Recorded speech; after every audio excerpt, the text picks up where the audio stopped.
നമ്മുടെ നാട്ടിൽ SIR-മായി ബന്ധപ്പെട്ട ചർച്ചകൾ നടന്നുകൊണ്ടിരിക്കുന്നു. രാഷ്ട്രീയ രംഗത്തുള്ള മതരംഗത്തുള്ള സംഘടനകൾ അത്തരം വിഷയങ്ങളിൽ ബോധവൽക്കരണങ്ങൾ നടത്തിക്കൊണ്ടിരിക്കുന്നു. നമ്മൾ പരസ്പരം അങ്ങോട്ടും ഇങ്ങോട്ടും ഉണർത്തുന്നുണ്ട്. അതിൻ്റെ തീയതി കഴിയാനായി, അവസാനിക്കാറായി, ശ്രദ്ധിക്കണം, അവഗണിക്കരുത്, പരസ്പരം പറഞ്ഞുകൊണ്ടിരിക്കുന്നുണ്ട്. ഭൗതികമായി അത്തരം വിഷയങ്ങളിൽ നമ്മൾ സ്വീകരിക്കേണ്ട കാര്യങ്ങൾ അത് നാം സ്വീകരിക്കുകയും അത് ശ്രദ്ധ കൊടുത്ത് പോവുകയും ചെയ്യണം. കാരണം ഇസ്ലാം നമ്മളോട് ആവശ്യപ്പെടുന്നത് സബബുകൾ സ്വീകരിക്കണമെന്നതാണ്. നമ്മൾ ചെയ്യേണ്ട കാര്യങ്ങൾ ചെയ്ത് അതിനുശേഷമാണ് അള്ളാഹുവിൽ വരമേൽപ്പിക്കേണ്ടത്. അതോടൊപ്പം നമ്മൾ മനസ്സിലാക്കേണ്ട ചില അടിസ്ഥാനങ്ങളുണ്ട്.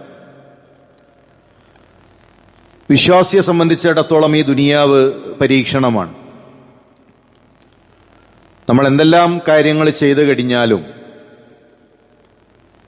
ഈ ദുനിയാവ് എന്നുള്ളത് പരീക്ഷണത്തിന്റെ ലോകമാണ് എന്ന തിരിച്ചറിവ് നമുക്ക് വേണം. അല്ലദീ ഖലഖൽ മൗത വൽ ഹയാത ലിയബ്ലുവക്കും, നിങ്ങളെ പരീക്ഷിക്കുന്നതിന് വേണ്ടിയാണ്. ഇവിടെ പരീക്ഷണങ്ങൾ ഉണ്ടാകും. വിശ്വാസിയാണോ, പരീക്ഷണം അവന്റെ കൂടെയുണ്ടാകും. ഇസ്ലാമിക ലോകത്തെ മഹാപണ്ഡിതന്മാർ, പ്രവാചകന്മാർ പരീക്ഷിക്കപ്പെട്ടിട്ടുണ്ട്. ഷെയ്ഖുൽ ഇസ്ലാം ഇബ്നു തൈമിയ്യ അദ്ദേഹത്തിന്റെ അവസാന കാലഘട്ടം ജയിലിലാണ്. ഇബ്നുൽ ഖയ്യിം ജയിലിൽ കഴിയേണ്ടി വന്നിട്ടുണ്ട്. ആദർശത്തിന്റെ കൂടെ നിന്നതിന്റെ പേരിൽ ഇമാമുസുന്ന അഹ്മദ് ബിൻ ഹംബൽ വർഷങ്ങളോളം ജയിലിൽ കഴിഞ്ഞിട്ടുണ്ട്. പരിശുദ്ധ റമദാനിൽ പോലും ഇരുമ്പിന്റെ ചമ്മട്ടി കൊണ്ട് 80 തവണ ഇമാം അഹ്മദിന്റെ മുഖത്തു പ്രഹരിക്കുന്നുണ്ട്.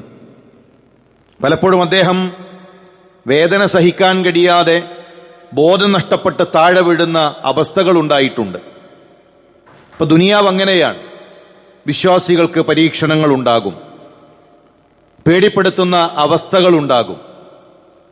അതോടൊപ്പം മുസ്ലിമീങ്ങളെ പരീക്ഷിക്കാനിറങ്ങിയ, പേടിപ്പിക്കാനിറങ്ങിയ പോക്കിരികൾ അവർ ചരിത്രത്തിൽ കടന്നുപോയിട്ടുണ്ട്. അവരുടെ പതനം എങ്ങനെയാണ് എന്നും ചരിത്രം നമ്മളോട് പറയുന്നുണ്ട്. ഫിർഔനിന്റെ ചരിത്രം നമുക്കറിയാം, ഖാറൂനിന്റെ ചരിത്രം നമുക്കറിയാം, അബൂജഹലിന്റെയും അബൂലഹബിന്റെയും ഉത്ബയുടെയും ചരിത്രം നമുക്കറിയാം. അപ്പോൾ ഈ പരീക്ഷണങ്ങളൊന്നും ഒരുപാട് കാലം നീണ്ടു നിൽക്കുന്നതല്ല. പരീക്ഷണത്തിന് വേണ്ടി ഇറങ്ങുന്നവർ, അവരുടെ പതനം നമുക്ക് ഇസ്ലാം പഠിപ്പിച്ചു നൽകുന്നുണ്ട്. വലിയ തോതിൽ ഒരു പേടി ഈ വിഷയത്തിൽ ആളുകൾക്ക് വന്നിട്ടുണ്ട്. ഒരു വിശ്വാസിയെ സംബന്ധിച്ചിടത്തോളം ഏതു പരീക്ഷണങ്ങളിലും ഈമാൻ കൊണ്ട് അതിനെ മറികടക്കുന്നവരാണ്. അവർ ചെയ്യേണ്ടത് ചെയ്യും, അതിനപ്പുറത്ത് അവർ അല്ലാഹുവിൽ ഭരമേൽപ്പിക്കുകയും ചെയ്യും. എന്നാൽ പല ആളുകളും പേടിച്ച് ഉറക്കം നഷ്ടപ്പെട്ട്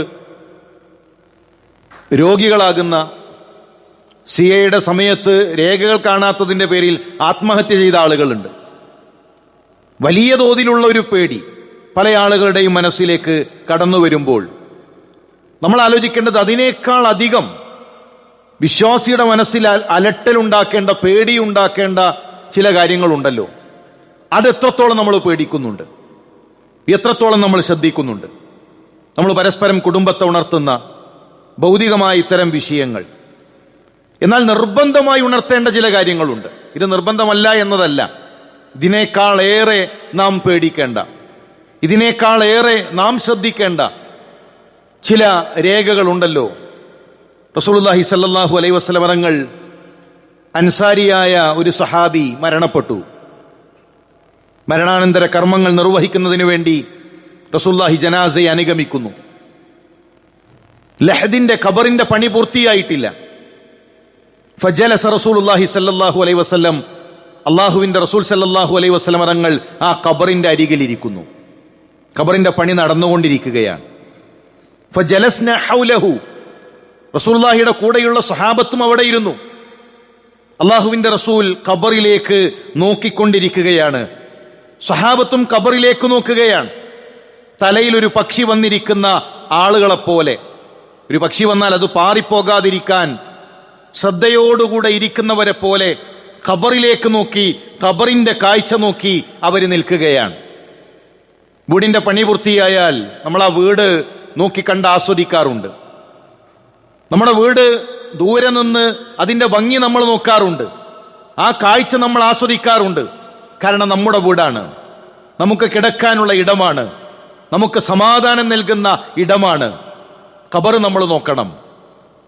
സ്വഹാബത്ത് നോക്കിയിട്ടുണ്ട്, വീട് നോക്കുന്നത് പോലെ ഖബർ നോക്കി നിന്നിട്ടുണ്ട്. ഉസ്മാൻ റളിയല്ലാഹു തആല അൻഹു ഖബറിന്റെ അരികിൽ നിന്ന് കണ്ണു നനച്ചിട്ടുണ്ട്, താടികൾ നനഞ്ഞൊഴുകിയിട്ടുണ്ട്. കാരണം ഇത് എനിക്ക് കിടക്കാനുള്ള വീടാണ്. ഈ ദുനിയാവിൽ ഞാൻ കിടക്കുന്നതിനേക്കാളേറെ എനിക്ക് കിടക്കാനുള്ള എന്റെ ഭവനമാണ്. റസൂലുള്ളാഹിയും സ്വഹാബത്തും ഖബർ ഇങ്ങനെ നോക്കി നിൽക്കുന്നു. പ്രവാചകൻ കയ്യിലുള്ള ഒരു വടി കൊണ്ട് മണ്ണിൽ പതുക്കെ റസൂലുള്ളാഹി സ്വല്ലല്ലാഹു അലൈഹി വസല്ലം തങ്ങൾ കുത്തിക്കൊണ്ടിരിക്കുകയാണ്. ഫറഫഅ റഅസഹു, റസൂലുള്ളാഹി തല ഉയർത്തി. ഫഖാൽ, എന്നിട്ട് റസൂലുള്ളാഹി സ്വഹാബത്തിനോട് പറയുന്നു, ഇസ്തഈനു ബില്ലാഹ് മിൻ അദാബിൽ ഖബർ, നിങ്ങൾ ഖബറിനെ തൊട്ട് അള്ളാഹുവിനോട് അഭയം ചോദിക്കണേ. ഖബറിന്റെ ശിക്ഷയെ തൊട്ട്, ഈ ഖബർ എന്ന വീടിനെ തൊട്ട് നിങ്ങൾ അള്ളാഹുവിനോട് കാവലിനെ ചോദിക്കണേ. 3 തവണ റസൂലുള്ളാഹി സ്വല്ലല്ലാഹു അലൈഹി വസല്ലം തങ്ങൾ ഇത് ആവർത്തിച്ചു. ഒരുപാട് ദൂരം ഇനിയുമുണ്ട് എന്ന് നമുക്ക് തോന്നുന്നുണ്ടോ ഖബറിൽ ചെന്ന് കിടക്കാൻ? ഞാനും ഖബറും ഇനിയും ഒരുപാട് അകലമുണ്ട്. നമ്മുടെ ഈ മണിമാളികയിൽ തന്നെ ഒരുപാട് കാലം കഴിയും എന്ന് നമുക്ക് തോന്നുന്നുണ്ടോ? 2 ദിവസം മുമ്പ് ഒരു സഹോദരൻ വിളിച്ചു. വല്ലിപ്പയാണ്, 14 വയസ്സുള്ള പേരക്കുട്ടിയുമായി ഹോസ്പിറ്റലിലേക്ക് പോവാണ്. ഇന്നലെ വിളിച്ചു, ഉസ്താദേ ആ കുട്ടി മരണപ്പെട്ടു. ഇന്നലെ സംസാരിച്ചത് 14 വയസ്സുള്ള മകൾ മരണപ്പെട്ടു, ഉപ്പ ഗൾഫിലാണ്, ഹോസ്പിറ്റലിലേക്ക് എത്തിയിട്ടേ ഉള്ളൂ. വല്ലിപ്പയാണ് പേരക്കുട്ടിക്കുള്ള ഖബറൊരുക്കുന്നത്. 14 വയസ്സുള്ള ആ പെൺകുട്ടി, മറ്റു രോഗങ്ങളൊന്നുമില്ല, മറ്റു പ്രയാസങ്ങളൊന്നുമില്ല, ഒരു പനിയാണ്, മരണത്തിന് അതു മതി. ഒരു പനി, ഒരു തലവേദന, ഒരു ചെറിയൊരു വേദന, അത് മതി, അതാണ് മരണം. സമയമെത്തിയാൽ നമ്മൾ പല കാരണങ്ങൾ പറയും. ഒറ്റ അടിസ്ഥാനേ ഉള്ളൂ, ദുനിയാവൊന്നു പോകാനുള്ള സമയമായി. ജീവിതം അങ്ങനെയാണ്. പ്രായമായ വല്ലിപ്പ വീട്ടിലുണ്ടാകും, അതിനിടയിൽ മക്കൾ ചിലപ്പോൾ യാത്രയാകും. നമ്മുടെ മയ്യത്ത് കട്ടിൽ പിടിക്കാനുണ്ടാകുമെന്ന് നമ്മൾ കരുതുന്ന മക്കളുടെ ഖബറിന്റെ മുന്നിൽ കണ്ണു നനച്ച് നിൽക്കേണ്ട അവസ്ഥകളുണ്ടാകും. മകളും മരുമകനും കൂടെ പ്രായമായ ഉമ്മയുടെ സ്വത്ത് ഉമ്മയറിയാതെ അവരുടെ പേരിലേക്ക് മാറ്റി. മക് സങ്കടായി. ഉമ്മ ചോദിച്ചു, എന്നോടൊന്ന് പറഞ്ഞൂടായിരുന്നോ? കിട്ടിയ മറുപടി കുറച്ച് കടുപ്പുള്ളതായിരുന്നു. നിങ്ങൾക്ക് ഇനി എത്ര കാലാണ്? ഇത് ഞങ്ങൾക്കുള്ളത് തന്നെയല്ലേ? അവരിന്ന് ഖബറിലാണ്, ആ ഉമ്മ ഇന്ന് ജീവിച്ചിരിക്കുന്നുണ്ട്. പ്രായമായ ഉമ്മ ഇന്നുമുണ്ട്. നിങ്ങൾക്ക് എത്ര കാലം എന്ന് ചോദിച്ചവർ ഖബറിലാണ്. പ്രിയമുള്ളവരെ, എത്രയാണ് നമ്മുടെ ആയുസ് എന്നറിയില്ല, എത്ര ദൂരം നമുക്കുണ്ട് എന്നറിയില്ല, എത്ര നമുക്ക് കിട്ടുന്നു എന്നതല്ല, നമുക്കുള്ള കാലം, കിട്ടിയ കാലം നമ്മൾ എന്തു ചെയ്തു എന്നതാണ് പ്രധാനം. 50 കിട്ടിയോ 60 കിട്ടിയോ എന്നതല്ല, അള്ളാഹ് നൽകിയ ആയുസിൽ നമ്മൾ എന്തു ചെയ്തു. റസൂലുള്ളാഹി സ്വല്ലല്ലാഹു അലൈഹി വസല്ലം തങ്ങൾ സ്വഹാബത്തിനെ പിന്നീട് പഠിപ്പിച്ചു കൊടുക്കുകയാണ്. ഒരു മനുഷ്യൻ ദുനിയാവിൽ നിന്ന് യാത്ര തിരിക്കാൻ തുടങ്ങിയാൽ വല്ലാത്തൊരു വൈകാരിക രംഗമാണ്. സ്വഹാബത്ത് ഇങ്ങനെ നോക്കി നിൽക്കുന്നു, ഖബറിന്റെ അരികിലാണ്. റസൂലുള്ളാഹി ആ മയ്യത്തിന്റെ അവസ്ഥ പറഞ്ഞു കൊടുക്കുകയാണ്. നസല ഇലൈഹിൽ മലായിക മലായികത്തും മിനസ് സമാ. സ്വഹാബത്തെ അറിയണേ, ഈ ദുനിയാവിൽ നിന്ന് യാത്ര തിരിക്കാനുള്ള സമയമായി കഴിഞ്ഞാൽ ആകാശത്ത് നിന്ന് മലക്കുകൾ ഇറങ്ങും. ബീദുൽ വുജൂഹ്, നല്ല പ്രശോഭിതമായ മുഖങ്ങളുള്ള മലക്കുകൾ, നല്ല സൗന്ദര്യമുള്ള ഭംഗിയുള്ള മലക്കുകൾ. നല്ല ഒരു മനുഷ്യനാണ് മരണപ്പെട്ടത് എങ്കിൽ ആ മനുഷ്യന്റെ അരികിലേക്ക് സുന്ദരന്മാരായ മലക്കുകൾ എത്തും. കഅന്ന വുജൂഹഹും അശ്ശംസ്, അവരുടെ മുഖം സൂര്യനെ പോലെ പ്രശോഭിതമായിരിക്കും. മഅഹും കഫനും മിൻ അക്ഫാനിൽ ജന്ന, അവരുടെ കൈകളിലാണ് കഫൻ പുടവയുണ്ടാവുക. നമ്മൾ വാങ്ങുന്നത് ശരീരം പുതക്കാനാണ്. ആത്മാവിനെ പുതക്കാനുള്ള കഫൻ പുടവ മലക്കുൽ മൗത്തിന്റെ കൈകളിലാണ്. സ്വർഗത്തിൽ നിന്നുള്ള കഫൻ പുടവയുമായി മലക്കുകളെത്തും. സ്വർഗീയ ഗന്ധമുള്ള സ്വർഗത്തിലെ തുണികളുമായി ആ കഫൻ പുടവയുമായി മലക്കുകളെത്തും. സുമ്മ യജീഉ മലക്കുൽ മൗത്ത്, പിന്നീട് മലക്കുൽ മൗത്ത് എത്തും. ആദ്യം മലക്കുകളാണ്, പിന്നീടാണ് മലക്കുൽ മൗത്ത് എത്തുക. എന്നിട്ടോ ഹത്താ യജ്ലിസ ഇൻദ റഅസിഹി, ആ മനുഷ്യന്റെ തലയുടെ അരികിലിരിക്കും. കാരണം ചെയ്തിട്ടുണ്ട് ദുനിയാവിൽ ഈ ദിവസത്തെക്കുറിച്ച് ആഗ്രഹിച്ചിട്ടുണ്ട്. ഇങ്ങനെ ഒരു ദിവസം വരാനുണ്ട് എന്ന് അറിഞ്ഞു പ്രവർത്തിച്ചവനാണ്.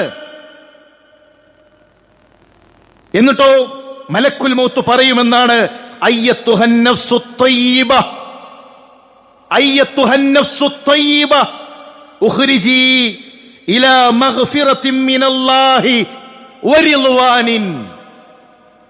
അല്ലാഹുവിന്റെ മഗ്ഫിറത്തിലേക്ക് നീ പുറപ്പെടുക. നിനക്ക് പാപമോചനമുണ്ട്, നിനക്ക് അല്ലാഹുവിന്റെ തൃപ്തിയുണ്ട്. എന്തിനാണ് കാത്തു നിൽക്കുന്നത്? നീ പുറപ്പെടൂ. ആ മനുഷ്യനും കൊതിയാണ്. അവൻ ഈ ദുനിയാവിൽ അള്ളിപ്പിടിച്ചു നിൽക്കേണ്ട ആവശ്യമില്ല. അവൻ ഈ ദുനിയാവ് വേണ്ട. അവനും കൊതിയാണ്. അവന്റെ ആത്മാവ് ഒരു വെള്ളമൊഴുകുന്ന രൂപത്തിൽ മലക്കുകൾ ആ ആത്മാവിനെ സ്വീകരിക്കും. കഫൻ പുടവയിൽ അവരേറ്റുവാങ്ങും. ഒരു കണ്ണിമ വെട്ടുന്ന നേരം കൊണ്ട് ഈ ദുനിയാവിൽ നിന്ന് ആ ആത്മാവ് യാത്ര തിരിക്കും. ആകാശ കവാടങ്ങളിൽ നിന്ന് ചോദ്യങ്ങൾ ഉയരും.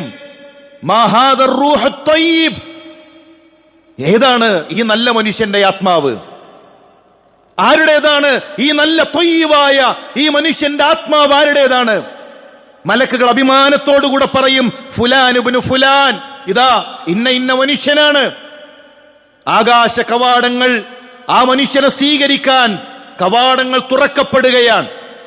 7-ാം ആകാശത്തെത്തുമ്പോ അല്ലാഹു പറയും, ഫയഖൂലുല്ലാഹു അസ്സ വജൽ, നമ്മുടെ റബ്ബ് പറയും, അല്ലാഹു തആല പറയും, ഉക്തുബു കിതാബ അബ്ദി ഫീ ഇല്ലിയീൻ. എന്റെ അബ്ദ്, എന്റെ അബ്ദ്, ആ എന്റെ അബ്ദിന്റെ പേരുണ്ടല്ലോ ഇല്ലിയീനിൽ നിങ്ങൾ എഴുതി ചേർക്കണേ. വഈദൂഹു ഇലൽ അർദ്, എന്നിട്ട് ഭൂമിയിലേക്ക് തന്നെ മടക്കൂ. പ്രിയമുള്ള സഹോദര, ആ രേഖയിൽ എന്റെ പേരുണ്ടാകുമോ? ഇല്ലിയീനിൽ എന്റെയും നിങ്ങളുടെയും പേരുണ്ടാകുമോ? നാളെ ആകാശലോകങ്ങളിൽ നിന്ന് വിളിച്ചു പറയുമ്പോ സ്വർഗാവകാശികളുടെ കൂട്ടത്തിൽ ആ മനുഷ്യന്റെ പേര് നിങ്ങൾ എഴുതി ചേർക്കണേ എന്ന് പറയുമ്പോൾ ആകാശലോകത്തിലെ കവാടങ്ങൾ തുറക്കപ്പെടുന്നതിൽ നമ്മുടെ പേരുണ്ടാകുമോ? നമ്മുടെ മക്കളുടെ പേരുണ്ടാകുമോ? നമ്മുടെ ഇണകളുടെ പേരുണ്ടാകുമോ? നമ്മുടെ കുടുംബത്തിന്റെ പേരുണ്ടാകുമോ? ആ ഒരു പേടി എത്രത്തോളം നമുക്കുണ്ട്? സ്വർഗക്കാരിൽ നമ്മുടെ പേരുണ്ടാകുമോ എന്ന് എത്ര നമ്മൾ പേടിക്കുന്നുണ്ട്? ഉമർ റളിയല്ലാഹു തആല അൻഹു, ആരാണ് ഉമർ? പറയേണ്ടതില്ലല്ലോ ഉമർ റളിയല്ലാഹു തആല അൻഹുവിനെ.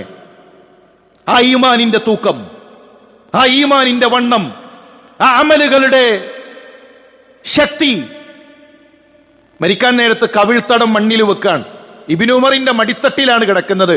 മോനെ, ഉപ്പയുടെ കവിൾ ഒന്ന് മണ്ണിൽ വെക്കണേ. മടിത്തട്ടിൽ നിന്ന് മാറ്റി ഉപ്പയുടെ കവിൾ ഒന്ന് മണ്ണിൽ വെക്കണേ. വെറും മണ്ണിൽ കവിള് വെച്ച് കിടക്കാണ് ഇസ്ലാമിക ലോകത്തെ ചക്രവർത്തി, ഭരണാധികാരി. കണ്ണ് നനയുന്നുണ്ട്. ഉമറിന്റെ കാര്യം പ്രയാസമാണ്. വൈലുൽ ഉമർ, ഉമറിന്റെ കാര്യം പ്രയാസമാണ്. അല്ലാഹു ഉമറിന് പുറത്തു നൽകിയില്ല എങ്കിൽ ചുറ്റും കൂടിയവരോട് പറയാണ്, എന്തിനാണ് എന്റെ കവിൾ ഈ മണ്ണിൽ വെക്കാൻ പറഞ്ഞതെന്നറിയോ? ഇത് കണ്ടുകൊണ്ടെങ്കിലും അല്ലാഹു ഉമറിനോടൊന്നു കാരുണ്യം കാണിച്ചിരുന്നെങ്കിൽ. പ്രിയമുള്ളവരെ, ആ ഒരു പേടി, ആ ഒരു പരലോകത്തെക്കുറിച്ചുള്ള ചിന്ത, അത് നമ്മുടെ മനസ്സിൽ പ്രയാസമുണ്ടാക്കണം. സ്വർഗക്കാരുടെ കൂട്ടത്തിൽ എന്റെ പേരുണ്ടാകുമോ? എന്റെ മക്കളുണ്ടാകുമോ? എന്റെ ഇണകൾ ഉണ്ടാകുമോ? എന്റെ പ്രിയപ്പെട്ടവരുണ്ടാകുമോ? അത് നമ്മുടെ മനസ്സിൽ പ്രയാസമായി കൊണ്ട് തികട്ടി വന്നുകൊണ്ടേയിരിക്കണം. അള്ളാഹു ആ സ്വർഗത്തിൽ ഒന്നിക്കാൻ, കുടുംബസമേതം ഒത്തുചേരാൻ അള്ളാഹു നമുക്കെല്ലാം തൗഫീക്ക് നൽകി അനുഗ്രഹിക്കട്ടെ.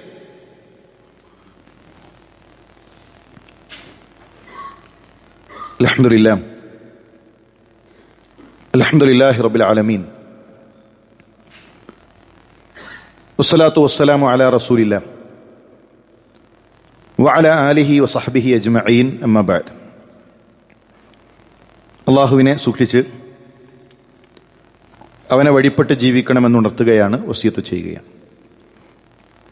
നമ്മൾ പരസ്പരം അങ്ങോട്ടും ഇങ്ങോട്ടും SIR-മായി ബന്ധപ്പെട്ട് ഉണർത്തിക്കൊണ്ടിരിക്കുന്നു, മെസ്സേജുകൾ ഷെയർ ചെയ്തുകൊണ്ടിരിക്കുന്നു. കുടുംബ ഗ്രൂപ്പുകളിൽ കിട്ടുന്ന സന്ദേശങ്ങൾ, ആ വിഷയത്തിലുള്ളത് നമ്മൾ ജാഗ്രതയോടുകൂടെ അതെത്തിയെന്ന് നമ്മൾ ഉറപ്പിക്കുന്നു. അതോടൊപ്പം നിർബന്ധമായി നമ്മൾ എത്തിക്കേണ്ട സന്ദേശം, അത് നമ്മൾ എത്തിച്ചിട്ടുണ്ടോ നമ്മുടെ കുടുംബത്തിന് എന്നതൊന്ന് നമ്മൾ ആലോചിക്കണം. റസൂലുള്ളാഹി സ്വല്ലല്ലാഹു അലൈഹി വസല്ലം തങ്ങൾ പരസ്യപ്രബോധനം തുടങ്ങിയ ഘട്ടത്തിൽ കുടുംബത്തെ മുഴുവൻ വിളിച്ചുകൂട്ടി, ഭക്ഷണം നൽകി. ലാ ഇലാഹ ഇല്ലല്ലയാണ് അവരോട് പറയുന്നത്. പരിഹസിച്ചു, ആക്ഷേപിച്ചു. അബൂലഹബ് ഇറങ്ങിപ്പോയി. രണ്ടാമതും വിളിച്ചുകൂട്ടി, ഭക്ഷണം ഒരുക്കി, കുടുംബത്തെ മുഴുവൻ റസൂലുള്ളാഹിയുടെ വീട്ടിലേക്ക് വിളിച്ചു.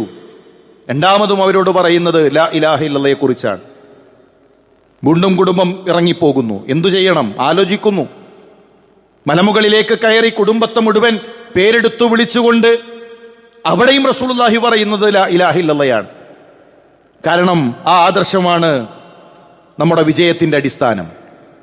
തൗഹീദ് നഷ്ടപ്പെട്ടാൽ അള്ളാഹുവിനെ അറിയേണ്ട രൂപത്തിൽ അറിയാതെ, അല്ലാ എന്ന് വിളിക്കേണ്ടതിനു പകരം ഏതെങ്കിലും വ്യക്തികളെയോ ശക്തികളെയോ വിളിച്ചാൽ, ഏതെങ്കിലും ചരടിലോ ഏലസിലോ അഭയം തേടിയാൽ, പ്രിയമുള്ള സഹോദര, എത്ര അമലുകളുടെ തൂക്കമുണ്ടെങ്കിലും സ്വർഗം നഷ്ടമാണ്.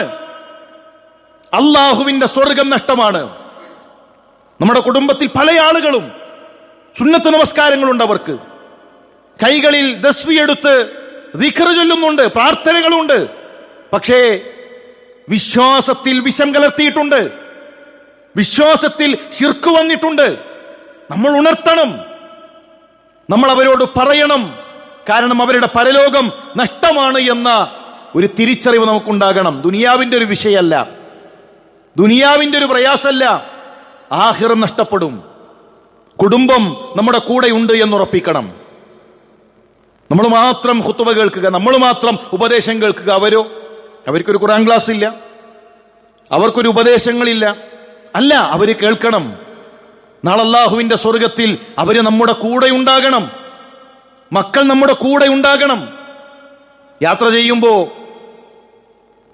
റോഡിന്റെ ഇരുവശങ്ങളിൽ ചെടികൾ ഇങ്ങനെ വളർന്നു നിൽക്കുന്നത് നമുക്ക് കാണാൻ കഴിയും. ചില ഭാഗങ്ങളിൽ ഇങ്ങനെ കാട് പിടിച്ചു കിടക്കുന്നുണ്ടാകും ചെടികളെ കൊണ്ട്. എന്നാൽ ചില സ്ഥലങ്ങളിൽ മനോഹരമായ പൂന്തോട്ടങ്ങൾ ഉണ്ടാകും. അല്ലേ? രണ്ടും നമ്മൾ കാണാറുണ്ട്. ചില വഴിയോരങ്ങളിൽ മനോഹരമായി ആ റോഡിന്റെ ഇടയിൽ പൂക്കളും അതുപോലെ തന്നെ ചെടികളുമായി പൂന്തോട്ടത്തെ പോലെ ഒരുക്കിയിട്ടുണ്ടാകും. രണ്ടും ചെടികളാണ്. ഒന്നിനെ നമ്മൾ കാട് എന്ന് പറയും, ഒന്നിനെ നമ്മൾ പൂന്തോട്ടം എന്ന് പറയും. രണ്ടും തമ്മിലുള്ള വ്യത്യാസം, ഒന്ന് തിരിഞ്ഞു നോക്കിയിട്ടില്ല, ചെടി നട്ടു, അതിനെ വേണ്ട രൂപത്തിൽ പരിഗണിച്ചിട്ടില്ല, അതിങ്ങനെ വളർന്നു കഴിഞ്ഞാൽ കാടായി മാറും. നമ്മൾ ശ്രദ്ധിച്ചാൽ, നമ്മൾ പരിഗണിച്ചാൽ, നമ്മൾ ചെയ്യേണ്ടത് ചെയ്താൽ അത് മനോഹരമായ പൂന്തോട്ടമായി മാറും. കുടുംബം അങ്ങനെയാണ്. നമ്മൾ സംഘടനാ തിരക്ക് കൊണ്ട്, നമ്മുടെ മറ്റു തിരക്കുകൾ കൊണ്ട്, നമ്മുടെ ജോലിയുടെ തിരക്ക് കൊണ്ട് അതിങ്ങനെ വളർന്നോളും, മക്കളിങ്ങനെ വളർന്നോളും എന്ന് കരുതി വിട്ടാൽ അത് കാടായി മാറും. അത് ഭീകരമാണ്. നമ്മുടെ തിരക്കുകൾക്കിടയിൽ നമ്മൾ കുടുംബത്തിനു സമയം നൽകിയാൽ, മക്കൾക്ക് സമയം നൽകിയാൽ, മക്കളുടെ പഠനത്തെക്കുറിച്ച് ചിന്തിച്ചാൽ, ഭാര്യയുടെ മതബോധത്തെക്കുറിച്ച് പഠിച്ചു കഴിഞ്ഞാൽ, ചിന്തിച്ചു കഴിഞ്ഞാൽ, അത് ആലോചിക്കാനും കുടുംബസമേതം ഇരിക്കാനും സമയം കണ്ടെത്തിയാൽ കുടുംബം പൂന്തോട്ടമാകും.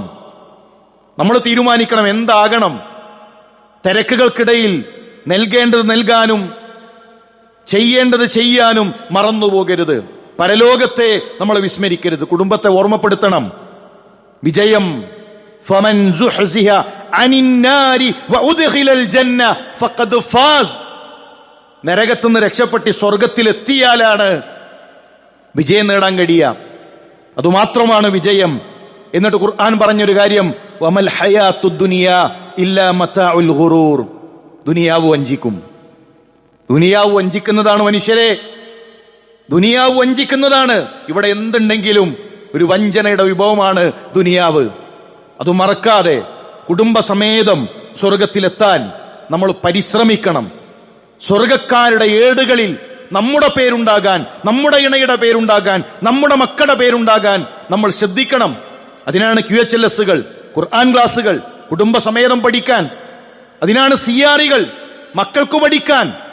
കുടുംബസമേതം ഒരു ദീനീയായ അന്തരീക്ഷത്തിൽ വളരാൻ, നമുക്ക് മാറാൻ, അങ്ങനെ അള്ളാഹുവിന്റെ സ്വർഗത്തിൽ കുടുംബസമേതം ഒന്നിക്കാൻ. കാരണം മരണത്തോടുകൂടെ തീരുന്നില്ല, സ്വർഗത്തിൽ ഒന്നിക്കണം. പിരിഞ്ഞവരെ നമ്മൾ കാണും നാളെ അള്ളാഹുവിന്റെ സ്വർഗത്തിൽ. അങ്ങനെ കുടുംബസമേതം അള്ളാഹുവിന്റെ സ്വർഗത്തിൽ ഒന്നിക്കാനുള്ള തൗഫീഖ് അവൻ അള്ളാഹു നമുക്കെല്ലാം നൽകി അനുഗ്രഹിക്കുമാറാകട്ടെ.